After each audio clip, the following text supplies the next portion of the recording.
नमस्कार दोस्तों, स्वागत है आप सभी का। आज हम बात करने वाले हैं सीटेट के नोटिफिकेशन के बारे में। मेरे साथ राजेश दांगी सर हैं, जिन्हें आप बहुत अच्छे से जानते ही हैं। बाल विकास और पेडागोजी सभी की क्लासेस सर लेते हैं। तो सीटेट के बारे में हम आपको आज पूरी जानकारी देंगे। नोटिफिकेशन में क्या क्या चीजें हैं, क्वालिफिकेशन को लेकर आपको बड़ा डाउट होता है कि कौन बच्चे इसका फॉर्म भर सकते हैं, क्या क्वालिफिकेशंस हैं, एग्जाम कब होना है, क्या क्या पूछा जाएगा। तो आपको पता ही है कि विनर्स हमेशा क्लैरिटी के लिए जाना जाता है। तो बहुत आसान भाषा में आपको पूरी जानकारी आज हम देने वाले हैं। और मेन इस वीडियो को बनाने का मकसद ये कि आप सीटेट के क्षेत्र में भी, सीटेट की फील्ड में भी विनर्स इंस्टीट्यूट जो है आपको तैयारी कराने वाला है। और अभी आप वैसे तो लगातार वर्ग 2 वर्ग 3 इनकी क्लासेस मध्य प्रदेश की परीक्षाओं की चली रही है, लेकिन अब सीटेट को लेकर भी हम क्लासेस लेकर आएंगे इसी चैनल पर। और बहुत अच्छा कंटेंट, बहुत सारी चीजें, बहुत अच्छी क्लासेस आपको देने का प्रयास हम करेंगे। तो देखिए, सीटेट का नोटिफिकेशन अभी निकला है जुलाई 2023, जुलाई अगस्त के आसपास इसकी एग्जाम होनी है। और अभी आपको सर सारी डिटेल्स देंगे। जुलाई अगस्त के आसपास इसकी एग्जाम होनी है। 2-3 फेजेस में ये बटा हुआ होता है, सर आपको अभी बता रहे हैं। 27 अप्रैल से इसके फॉर्म भरना स्टार्ट हो चुके हैं। लास्ट डेट 26 मई है। इसके अलावा फिर करेक्शंस और लास्ट डेट इसकी आपको बता ही चुका हूं मैं। जुलाई अगस्त में इसकी एग्जाम होनी है ना। तो सर इसके आगे सारी डिटेल्स आप दे दीजिए और उसके बाद फिर मैं आपसे वापस मिलता हूं। धन्यवाद सर। तो प्यारे साथियों, जैसे हम बात करते हैं शिक्षक पात्रता परीक्षा के संदर्भ में बात करते हैं, तो सीटेट एक ऐसा एग्जाम है जिसके द्वारा आप लोग केवीएस में जाने का सपना साकार कर सकते हो, एनवीएस में जाने का सपना साकार कर सकते हो, या हम लोग बात करते हैं एकलव्य मॉडलिंग स्कूल की, हम लोग बात करते हैं डीएसएसबी की, हम लोग बात करते हैं, या सैनिक स्कूल की हम लोग बात करते हैं। तो इनमें जाने के लिए आप लोगों को सीटेट का एग्जाम्स क्लियर करना जरूरी होता है, और जब आप ये कर लेते हो तो ही आप लोगों को वहां पे बैठने की प्राथमिकता प्रदान की जाती है। तो ये पहला चरण होता है, पहली सीढ़ी होती है। इसको पार करने के बाद में आप लोग आगे के एग्जाम में आप लोग बैठ पाते हैं। तो इसको जो कंडक्ट करवाने वाला जो बोर्ड होता है, हमारा जो सीबीएसई बोर्ड होता है, इसके माध्यम से कंडक्ट होता है।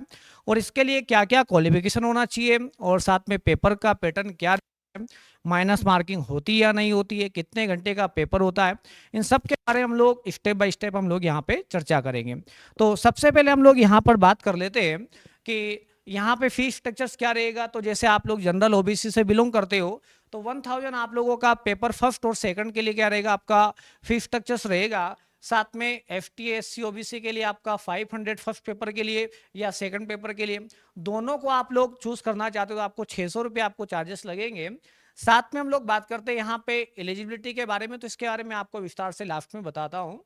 साथ में हम लोग यहाँ पे बात करते हैं कि सीटेट में जो पेपर रहेगा वो उसका स्ट्रक्चर्स क्या रहेगा। तो इसमें आपको दो पैटर्न में, दो पार्ट में क्या होगा, एग्जाम्स कंडक्ट होगा।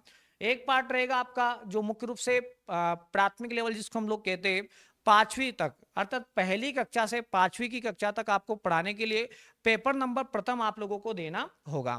सेकंड पेपर जो रहता है ये मुख्य रूप से 6वीं कक्षा से लेके तो 8th स्टैंडर्ड तक का जो पार्ट रहता है उसके लिए कंडक्ट होता है। तो कोई विद्यार्थी जो 12th पास आउट रहता है, या फिर उसके साथ में जो डिग्री कोई डिप्लोमा किया हुआ है, तो वो फर्स्ट पेपर दे सकता है, और जो जिसने यूजी कर रखा है, पीजी कर रखा है, वो दोनों दे सकता है। अब हम लोग यहाँ पर बात करते हैं, इसमें जो पैटर्न रहेगा, एग्जाम का पैटर्न रहेगा, जैसे पेपर फर्स्ट जो रहेगा आपका, जो जिसको हम लोग क्या कहते हैं, प्राथमिक लेवल के जो रहेगा, उसमें आपके 5 सब्जेक्ट मुख्य रहेंगे। एक रहेगा आपका सीडीपी रहेगा, जिसको हम लोग बाल विकास पेडागोजी के रूप में हम लोग जानते हैं, और ये सभी के लिए कंपलसरी रहेगा, जिसमें 30 क्वेश्चन आप लोगों के पूछे जाते हैं। दूसरी हम लोग बात करेंगे यहाँ पे, एक रहेगा लैंग्वेज। लैंग्वेज में आपको 20 लैंग्वेज दे रखी है। 20 लैंग्वेज में से आपको लैंग्वेज फर्स्ट और लैंग्वेज सेकंड दो चुनना रहेगा। इसमें आप मैक्सिमम, मेरे ख्याल से अगर आप लोग लैंग्वेज फर्स्ट में अगर आप लोग हिंदी लोगे तो बेस्ट रहेगा, और लैंग्वेज सेकंड में आप लोग अंग्रेजी लोगे तो बेस्ट रहेगा। कहने का अर्थ ये कि दोनों लैंग्वेज कॉमन नहीं हो सकती। अगर आपने पहले हिंदी ले लिया तो दूसरी में आप लोग हिंदी नहीं ले सकते हो, अगर पहले में आपने अंग्रेजी ले लिया तो दूसरे में अंग्रेजी नहीं ले सकते हो। और मुख्य रूप से हम लोग भारतवासी है, तो भारत में दो ही लैंग्वेज का प्रयोग ज़्यादा किया जाता है। तो इस हिसाब से आप लोग हिंदी, और फर्स्ट लैंग्वेज में हिंदी चूज कर सकते हो, सेकंड में आप लोग अंग्रेजी चूज कर सकते हो। और फोर्थ पार्ट जो जैसे हमारे यहाँ पे रहेगा मैथ्स का रहेगा, जिसके भी आपके 30 क्वेश्चंस आप लोगों के यहाँ पे रहेंगे। इसके बाद में इन्वायरमेंट साइंस की हम लोग बात करते हैं तो इसके भी 30 क्वेश्चंस रहेंगे। और बहुत अच्छी बात आपके लिए यह रहेगी कि जो सीडीपी रहेगा ना आपका, वो सीडीपी रहेगा 30 नंबर का। एक तो स्पेशल आपका 30 नंबर का पार्ट ये हो ही गया, लेकिन जो पेडागोजी रहता है आपको, जो कॉमन पेडागोजी अर्थात शिक्षा शास्त्र जो रहता है, जैसे आप लोग लैंग्वेज पढ़ाते हो, हिंदी पढ़ाते हो, अंग्रेजी पढ़ाते हो, तो उसमें भी आपका 15 मतलब 15 नंबर का आपका रहेगा क्या, लैंग्वेज फर्स्ट लैंग्वेज में, वो 15 नंबर का इसमें भी आपका रहेगा पेडागोजी। ऐसे सेम टू सेम आपका लैंग्वेज सेकंड में रहेगा, 15 नंबर का आपका अंग्रेजी रहेगा और 15 नंबर का रहेगा आप लोगों का क्या, पेडागोजी रहेगा। सेम ऐसा ही आपका मैथ्स में रहेगा और सेम ऐसा का ऐसा ही आपका एनवायरमेंट साइंस में रहेगा, जिसमें 15 नंबर के क्वेश्चंस आपके पूछे जाएंगे किसको लेकर के, मेन सब्जेक्ट को लेकर के। वो 15 क्वेश्चंस आपको पूछे जाएंगे पेडागोजी के इशू को लेकर के। तो टोटल आपके जो सीडीपी और पेडागोजी का पाठ्यक्रम रहेगा 150 में से वो रहेगा आपका 90 क्वेश्चंस। कितने रहेंगे, 90 क्वेश्चंस रहेंगे।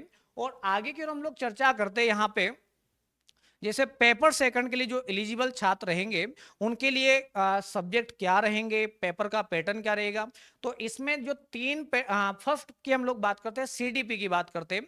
जो पहला पेपर देने वाले जो विद्यार्थी रहेंगे, जो प्राइमरी लेवल के लिए जो एग्जाम्स देंगे, उसका जो सीडीपी रहेगा एज इट इज सीडीपी आपका, अगर आपने जो सेकंड पेपर के लिए एलिजिबल हो तो वही सीडीपी आपको यहां पर भी काम करेगा, जिसमें आपको 30 क्वेश्चन सीडीपी के पूछे जाएंगे। लैंग्वेज फर्स्ट में आपको आप हिंदी या अंग्रेजी ले सकते हो, सेकंड लैंग्वेज में आप लोग हिंदी अथवा अंग्रेजी ले सकते हो। तो आपके ये 3 पार्ट तो ये हो गया, लेकिन जो चौथा पार्ट रहेगा वो रहेगा आपका मेन सब्जेक्ट का। अब मेन सब्जेक्ट में बच्चे सोचते कि हम ले क्या, तो जैसे जो साइंस स्ट्रीम से बिलोंग करते हैं, जैसे मैथ्स वाले बच्चे हो गए या फिर हम लोग कहेंगे साइंस वाले बच्चे हो गए, तो इन दोनों के लिए एक कॉमन ही सब्जेक्ट होगा जिसको हम लोग मैथ्स और साइंस के रूप में हम लोग जानेंगे।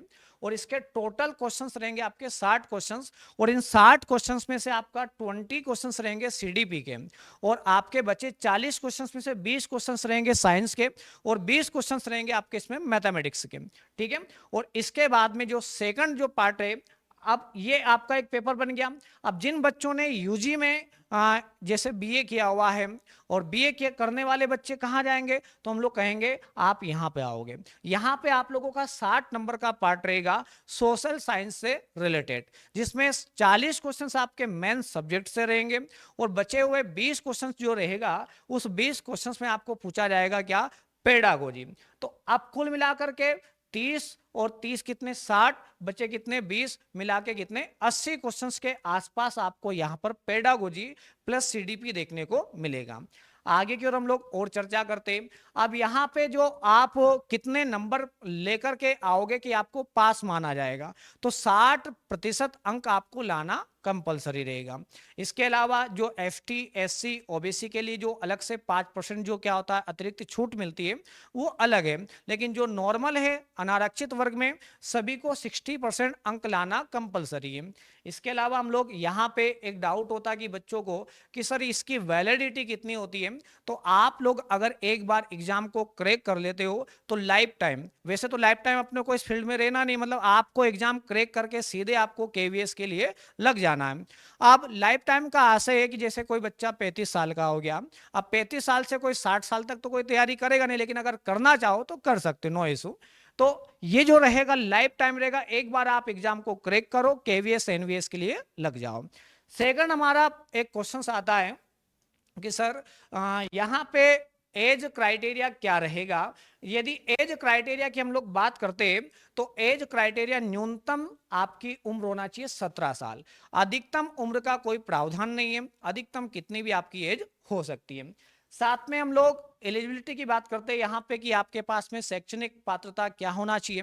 जैसे अगर आप पेपर फर्स्ट की बात कर रहे हो तो आपको कम से कम 50% अंक, कितने अंक, 50% अंक आपको किसमें, तो हम लोग कहेंगे सीनियर सेकेंडरी में आपको लाना कंपलसरी है। इसके साथ में 2 साल का डिप्लोमा आपके पास में होना चाहिए। और इसके अलावा आपने एनसीटीई मान्यता मापदंड प्रक्रिया के अनुसार कम से कम 45% अंकों के साथ में आपको वरिष्ठ माध्यमिक कक्षा आपको उत्तीर्ण होना चाहिए और 2 साल के लिए डिप्लोमा इन एलिमेंट्री एजुकेशन में होना चाहिए। साथ में हम लोगों को, या ये नहीं हो तो आपको कम से कम 50% अंक के साथ में एक सीनियर सेकेंडरी या इसके समकक्ष आपको उत्तीर्ण होना चाहिए। और साथ में आप लोगों को बैचलर ऑफ एलिमेंट्री एजुकेशन में आप लोगों का अंतिम वर्ष में आप लोगों का उत्तीर्ण होना चाहिए। अगर ये भी नहीं है आपके पास में तो आप लोग 50% अंक के साथ में सीनियर सेकेंडरी के समकक्ष आप लोगों का होना चाहिए और साथ में 2 वर्षीय डिप्लोमा इन एजुकेशन विशेष कक्षा में आप लोगों का होना चाहिए। आप लोग अंतिम उत्तीर्ण हो या अंतिम वर्ष में आप लोग हो। या फिर अगर ये भी नहीं है तो एक और आपके पास में चांस है, आपको 2 साल के डिप्लोमा इन एलिमेंट्री एजुकेशन जो भी नाम से जाना जाता हो के अंतिम वर्ष में आप लोग स्नातक या उत्तीर्ण स्नातक हो गए हो या उत्तीर्ण होने वाले हो, इनमें से आपके पास में कुछ भी पात्रता है तो आप लोग पेपर फर्स्ट के लिए क्या हो, एलिजिबल हो प्राइमरी लेवल के लिए। लेकिन जब हम लोग बात करते हैं यहाँ पे पेपर सेकंड के लिए जो आपका मिडिल क्लास के लिए, इसमें क्या क्या क्वालिफिकेशन होना चाहिए, तो यहाँ पे आपको स्नातक उत्तीर्ण होना चाहिए। मतलब कहने करते कि यूजी आपका कोई भी सब्जेक्ट रहा हो, उस जो मेन सब्जेक्ट से आप जो बिलोंग करते हो, साइंस से करते हो, मैथ से करते हो, या फिर आप लोग बीए किया हुआ आप लोगों ने, तो आपका यूजी कंप्लीट होना चाहिए और 2 साल के डिप्लोमा इन एलिमेंट्री एजुकेशन आपका होना चाहिए। दोनों में ये दोनों कंपलसरी है। सेकंड क्या है, आपको कम से कम 50% अंक के साथ में ग्रेजुएट हो या फिर 1 वर्षीय बैचलर इन एजुकेशन बीएड आपने किया हो, दोनों में से एक हो। ये भी नहीं है तो आपको एक और तीसरा चांस मिल रहा है, क्या, एनसीटी के अकॉर्डिंग क्या आपको कम से कम 45% अंकों के साथ में ग्रेजुएट होना चाहिए, साथ में 1 वर्षीय क्या बैचलर इन एजुकेशन आप लोगों को बीएड आपने किया हो। तो इसके अलावा कुछ और मापदंड है यहाँ पे, कम से कम 50% अंकों के साथ में आपने सीनियर सेकेंडरी किया हो, साथ में या उसके समकक्ष हो, साथ में आपने जो यूजी किया उस यूजी में आप लोग अंतिम वर्ष में उत्तीर्ण होना चाहिए, प्लस साथ में आपका 4+1 बैचलर ऑफ एलिमेंट्री एजुकेशन। जैसे आजकल सरकार ये प्रोग्राम चला रही है, 4 साल की आपको डिग्री प्रदान की जाती है जिसमें आपका बैचलर भी हो जाता है और साथ में बीएड भी हो जाता है। तो ये किया हो और ये भी नहीं किया हो तो एक और चांस आपको सरकार दे रही है, क्या, कम से कम 50% अंकों के साथ में सीनियर सेकेंडरी या इसके समकक्ष होना कंपलसरी है, या फिर अंतिम वर्ष में आप लोग हो और 4 साल का या हो बीएससी बीएड हो या बीए बीएड हो, बीएससी बीएड हो, इनमें से आपका एक कोर्स होना चाहिए। और ये भी नहीं है तो सरकार एक और चांस आपको दे रही है, वो क्या है, कम से कम 50% अंकों के साथ में ग्रेजुएट हो और 1 साल का आपके पास में बीएड हो विशेष शिक्षा के संदर्भ में। तो आप लोग इस परीक्षा में यहाँ पे बैठ सकते हो और बैठ करके आप लोग अपने सपनों को साकार कर सकते हो। तो एग्जाम फॉर्म आरंभ हो चुके और जुलाई के माह में इसके आप लोगों को एडमिट कार्ड आ जाएंगे, 2 दिन पहले एडमिट कार्ड आ जाते हैं और साथ में अगस्त तक इसका एग्जाम चलेगा। ऑनलाइन बेस्ड एग्जाम रहेगा पूरा, पहले अभी तक ऑफलाइन चलता था, इस बार से नया रूल लागू किया गया, आप लोगों का एग्जाम क्या होगा, ऑनलाइन होगा इसीलिए जुलाई से अगस्त तक इस बार चलेगा। तो हम लोग आप लोगों के लिए बहुत बेहतर एक तैयारी करवाने वाले हैं, तो हमारे साथ में सभी जुड़ना और साथ में अपने सपनों को साकार करना। तो आदित्य सर आपको कुछ और यहाँ पे मोटिवेशनल टिप्स आपको प्रदान करने वाले हैं। जी सर। थैंक यू सर, बहुत अच्छे से आपने सारी चीजें समझाई, पूरी डिटेल्स मुझे लगता है सारे स्टूडेंट्स को क्लियर हो गई होगी। स्टिल अगर आपको कोई डाउट है तो आप जरूर कमेंट करिए, मैं और सर इसी प्रकार फिर से आपके डाउट्स को क्लियर करने के लिए एक वीडियो बना देंगे। कुल मिलाकर हम आज आपको बस ये बताना चाहते थे कि अब सीटेट के लिए भी बहुत शानदार तरीके से तैयारी करेंगे। देखिए, करने को हम हर एग्जाम की तैयारी करा सकते हैं, लेकिन हमारा ये मानना होता है कि जब तक हम अपने आप पे कॉन्फिडेंट नहीं होते, जब तक हमें लगता है कि नहीं अब ये एक ऐसा क्षेत्र है जहां हम अपना बेस्ट दे सकते हैं, तो YouTube के माध्यम से भी, विनर्स की एप्लीकेशन के माध्यम से भी अगर पॉसिबल होगा तो हम एप्लीकेशन पर भी इसका कोर्स लेकर आएंगे और उसकी फीस इतनी कम रखेंगे। मतलब मैं आपको इतना बोल सकता हूं कि अगर सीटेट का कोर्स हम विनर्स के एप्लीकेशन पे लाए, पूरे भारत में सबसे कम फीस पर हम कोर्स लॉन्च करेंगे और फैकल्टीज जो होंगी आप उनसे पढ़ के देखिएगा, आप कहेंगे कि सब लाजवाब हैं, सारे विषयों में सब एक से बढ़कर एक होंगे। तो अगर कोर्स हम लेकर आते हैं, वादा है मेरा, पूरे भारत में सबसे कम फीस में सीटेट का कोर्स हम आपको कराएंगे, और फिलहाल यूट्यूब के माध्यम से तो शिक्षा हम आपको देंगे ही। तो अब हमें लगता है कि अब हम यहां पर भी हमारा बेस्ट दे सकते हैं आपकी सफलता के लिए। यहां पे अब हम भी आपके साथ मेहनत कर सकते हैं, तो इसी के लिए अब सीटेट भी हम जल्द ही लेकर आ रहे हैं आपके लिए। और मेरे ख्याल से सर 1-2 दिनों के अंदर हम क्लासेस चालू भी कर देंगे। सर तो आपको बहुत ही जल्द, मतलब 1 या 2 दिनों में सर की क्लासेस तो शुरू हो ही जाएंगी। और सर वैसे भी अभी वर्ग 3 वर्ग 2 के विद्यार्थियों के लिए पढ़ाई रहे, वर्ग 1 के बच्चों के लिए भी हम क्लासेस लेकर आ रहे हैं। तो विनर्स के एप्लीकेशन पे जुड़ जाइए। इस चैनल पे अगर आप नए हैं तो जरूर जुड़ जाइए। कोई भी अगर आपके डाउट है, क्वेश्चन है, हमें कमेंट करके जरूर बताइएगा। सो उम्मीद है सारी बातें आपको क्लियर होंगी। फिलहाल मैं और राजेश सर हम आपसे विदा लेते हैं और जल्द ही नए वीडियो में मिलते हैं। बहुत बहुत धन्यवाद।